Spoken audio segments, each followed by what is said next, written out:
कीर्तिसिंह 2 कोसल के राजा सुषेण का जिगरी दोस्त है जयसेन। उसकी पुत्री है कीर्तिसना। कीर्तिसेना के शक्ति सामर्थ्य की परीक्षा करने के लिए राजा ने उसे आरावली पर्वतों में जाकर विद्याभ्यास समाप्त करके लौटते हुए अपने पुत्र कीर्तिसिंह को अन्य मार्ग में मोड़कर बंदी बनाने की शर्त रखी। कीर्तिसेना ने अपनी सम्मति दी। जयसेन राजा की इस शर्त पर पहले घबराया तो अवश्य, परंतु उसने अपने को संभाल लिया।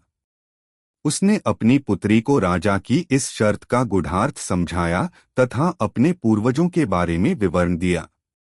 जयसेन ने विचित्रवर्मा को बहुमूल्य तथा अद्भुत शक्तियों से भरा एक हार समर्पित किया। आखेट के लिए गए हुए विचित्रवर्मा को भूगर्भ में देवी शक्ति को मूर्ति मिली। उसके संबंध में शास्त्रज्ञों तथा आगमवेत्ताओं से सलाह-मशविरा करने वह राजधानी पहुंचा। राजा विचित्रवर्मा जैसे ही राजधानी पहुंचा तब पहले पहल वह जयसेन से मिला। राजा का कहा हुआ सब कुछ सुनने के बाद जयसेन को आनंद भी हुआ और दुख भी। इसके बाद दोनों में दीर्घ चर्चाएं हुई। विचारों का परस्पर आदान प्रदान हुआ। आखिर जयसेन तथा अन्यों ने निर्णय लिया कि उस देवी शक्ति की मूर्ति अब राजधानी में न लाई जाए। वहां मंदिर बनाया जाए और मूर्ति की प्रतिष्ठापना की जाए। शास्त्रज्ञों ने यह भी बताया कि उस मूर्ति की उपलब्धि से जो लाभ हैं वे वर्तमान राजा विचित्रवर्मा को प्राप्त नहीं हो सकते। अगली पीढ़ी में विचित्रवर्मा के वारिस पर देवी की कृपा होगी। वह वारिस देवी की कृपा से राज्य को विस्तीर्ण करेगा और संपूर्ण दक्षिणापथ का सम्राट बनेगा। उसकी कीर्ति दशों दिशाओं में व्याप्त होगी। उसके शासनकाल में एक सुप्रसिद्ध नाम से वह देवी पुकारी जाएगी और प्रतिदिन उसकी पूजाएं होती रहेंगी। यही नहीं, वह देवी महिमाएं भी मानी जाएगी। बहुत बड़े स्तर पर उत्सव मनाए जाएंगे। यह सब कुछ सुनने के बाद विचित्रवर्मा जान गया कि उस रात को उसे आनंद क्यों हुआ और दुख भी क्यों हुआ। उसने अब अपना दुख भुला दिया, चिंता छोड़ दी और इस बात पर हर्षित होने लगा कि मेरा ही वंशज इस प्रतिष्ठा का कारक बनेगा। उसने जंगल में ही मंदिर बनवाया और उसमें मूर्ति की प्रतिष्ठापना की।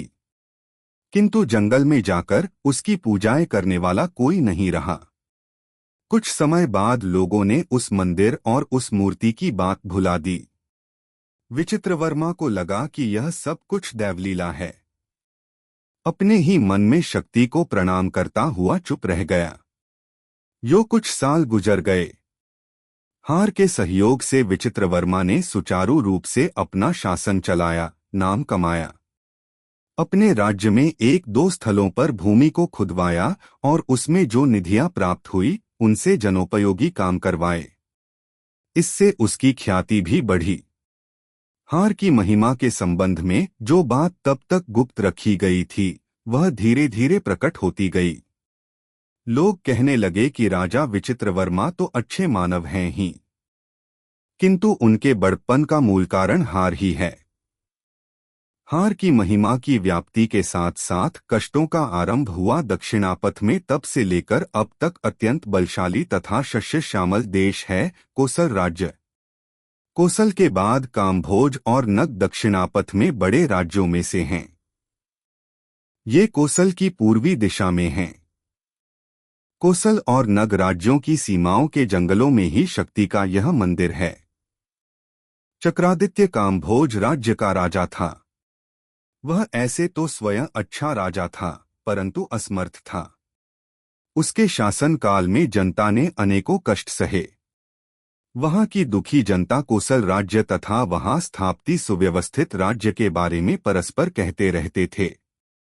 वहां की जनता के सुखमयी जीवन के बारे में बातें करते रहते थे। क्रमशः काम्भोज राज्य की जनता भी अपने कष्टों से तंग आकर कोसल आने लगी। दयालु विचित्रवर्मा ने उन सब शरणार्थियों को आश्रय दिया, उनके रहने के लिए आवश्यक प्रबंध किया तथा उनके पोषण की भी व्यवस्था की। समय गुजरता गया।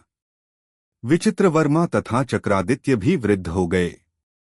विचित्रवर्मा का ज्येष्ठ पुत्र जयवर्मा कोसल के सिंहासन पर आसीन हुआ। चक्रादित्य के ज्येष्ठ पुत्र को सिंहासन पर आसीन होना चाहिए, लेकिन वह भी अपने पिता की ही तरह असमर्थ था। इन वास्तविकताओं से सुपरिचित उसके दूसरे पुत्र वरुणदत्त ने अपने पिता तथा भाई की असमर्थता का फायदा उठाकर उन्हें बंदी बना दिया, राज्याधिकार को हस्तगत कर लिया। असमर्थता से भरे शासन से तंग आए हुए अधिकारी तथा जनता ने भी उसका साथ दिया। साधारणतया यह देखा गया है कि पीड़ित जनता परिवर्तन चाहती है।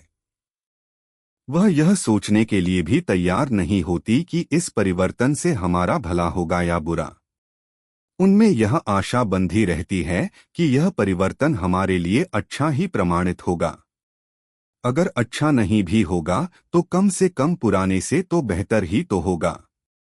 विचित्रवर्मा का बेटा जयवर्मा अच्छा आदमी था, समर्थ था, परंतु विलासी था, मौजमस्ती करता था। चित्र विचित्र विलास मंदिरों का उसने निर्माण करवाया। वह देश विदेशों से आई हुई नर्तकियों के नृत्य चाव से देखता, उन्हें बहुमूल्य पुरस्कार देता और विदा करता था। ये उसके अत्यंत प्रिय लतें थीं। हाँ, जयवर्मा अच्छा राजा अवश्य था, किंतु क्या लाभ। ये लतें उस पर यों हावी हो गईं कि उसे अपनी सुध ही ना रही। वह अपना कर्तव्य भूल गया। यह सत्य है कि किसी राजा का अच्छा होनी मात्र पर्याप्त नहीं है, उसमें अपने कर्तव्य के प्रति निष्ठा होती चाहिए। उसे अपने धर्म के प्रति जागरूक होना चाहिए। जो यह भूल जाता है उसकी अवश्य ही अधोगति होती है। अपने बेटे के उसके इस व्यवहार से उसका पिता बहुत ही दुखी हुआ। जनता में भी उसकी बदनामी हुई। यह पूरा वृत्तांत जानकर काम्भोज राज्य के राजा वरुणदत्त ने कनकता नामक एक नर्तकी को अपना काम निकालने के लिए उसके पास भेजा। कनकता ने अपनी चतुरता से उस अपूर्व हार को राजा से प्राप्त करने और उसे वरुणदत्त को देने का वचन दिया। यह बात भी तय हुई कि इसके एवज में उसे बहुमूल्य पुरस्कार दिए जाएंगे। किंतु वरुणदत्त एक रहस्य से अपरिचित था। यद्यपि विचित्रवर्मा ने अपने पुत्र को सिंहासन पर आसीन किया, परंतु वह राज्य कार्य से पूर्ण रूप से हटा नहीं था। अपने पुत्र के विलासमयी जीवन को देखते हुए उसकी कमियों को जानने की वजह से जयवर्मा की जानकारी के बिना उसने एक गुप्तचर दल बनाया, जो समय समय पर आवश्यक रहस्य उसे खोलते रहते थे। यों वह अपने पुत्र तथा राज्य के बारे में चौकन्ना था, सजग था। किंतु वह हार अब भी अपने पुत्र जयवर्मा के गले में ही है, जो राज्याभिषेक के समय पहनाया गया था। उस अभूतपूर्व हार का बेटे के ही गले में होना खतरनाक बात है। शत्रु के हाथ में अगर वह चला जाए तो उसके राज्य के तथा उसकी जनता पर किसी भी क्षण विपत्ति आ गिर सकती है।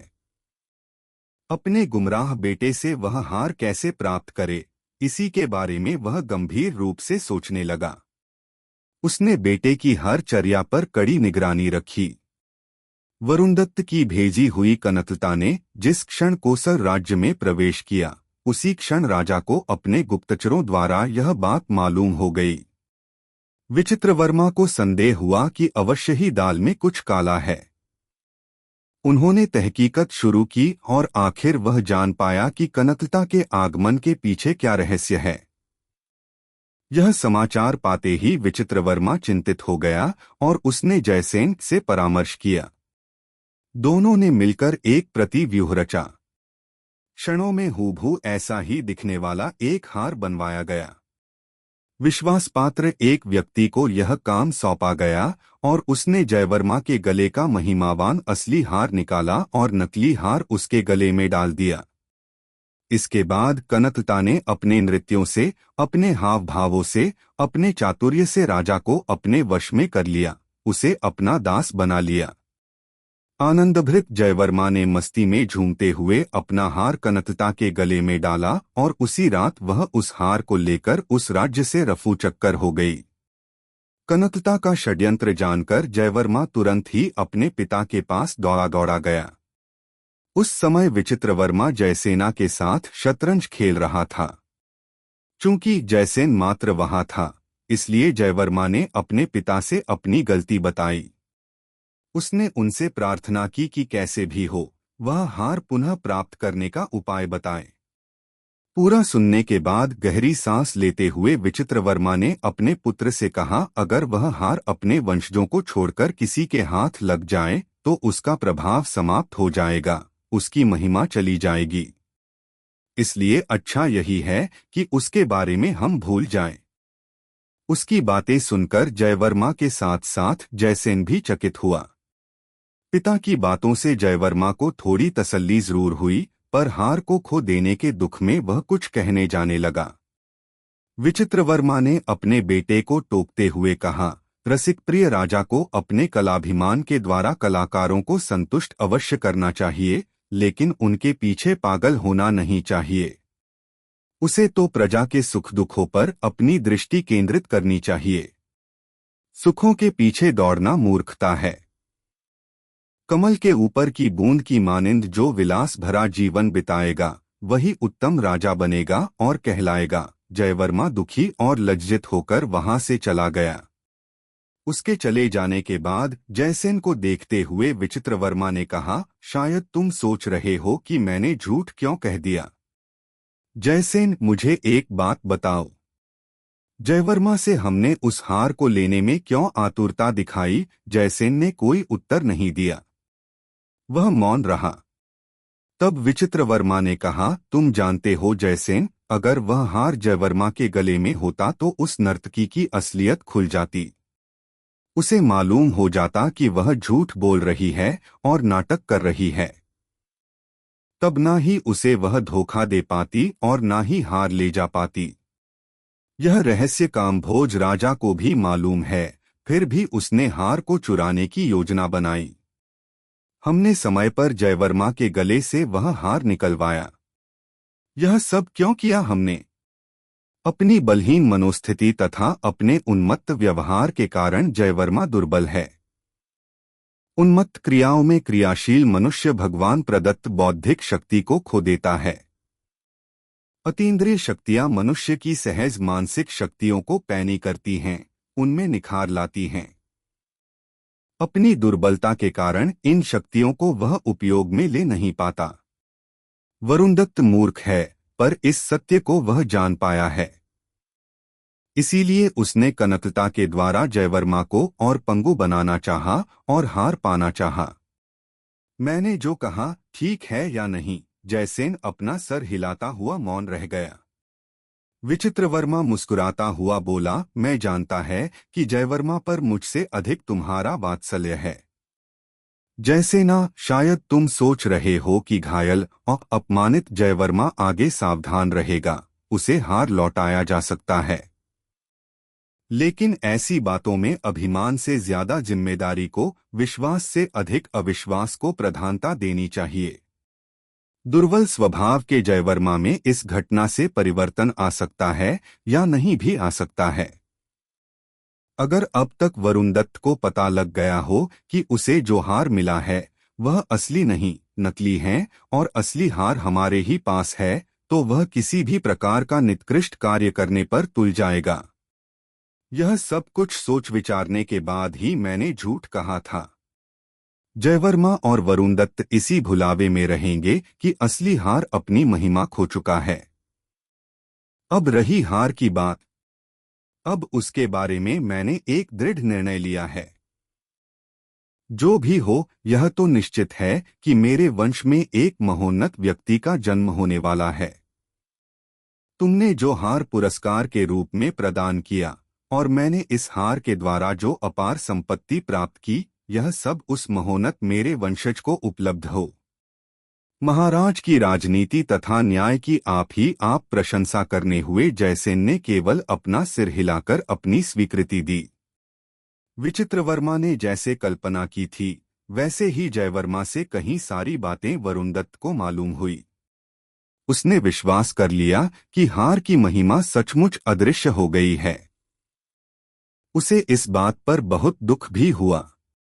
जो हुआ उस पर जयवर्मा बहुत ही चिंतित हुआ। उसमें अब आमूल परिवर्तन आ गया। उसने विलास से भरा जीवन ठुकरा दिया। जिम्मेदार राजा की तरह शासन चलाने लगा। कोसल की जनता में अब राजा के प्रति विश्वास तथा प्रेम पनपा। महाराज विचित्रवर्मा को अपने पुत्र में आए हुए परिवर्तन को देखकर बहुत आनंद हुआ। इस घटना के कुछ समय बाद उसकी मृत्यु हुई। विचित्रवर्मा के मरणोपरांत जयसेन भी स्वर्ग सिधारा। मृत्यु के पहले जयसेना जयवर्मा से मिला। उसे जो भी हुआ सब कुछ बताया और कहा, पुत्र, तुम में जो परिवर्तन हुआ उसे देखते हुए मैंने महाराज से वह हार तुम्हें देने की प्रार्थना की, परंतु उन्होंने इसके लिए अपनी स्वीकृति नहीं दी। उन्होंने कहा, मालूम नहीं क्यों ऐसा संकल्प मेरे मन में जगा है। अब मैं उस संकल्प को बदलूंगा नहीं। मेरा विश्वास है कि मेरा विश्वास सही है। जयसेना, अच्छा यही होगा कि हम उस बात को भुला दें। इस हार को पहनने का हकदार जयवर्मा का पुत्र हो सकता है अथवा उसका पोता। हार तो मेरे ही वंश का होकर रहेगा, परायों के हाथों में तो वह नहीं जाएगा। उन्होंने मुझसे भी नहीं बताया कि वह हार कहाँ छिपा रखा है।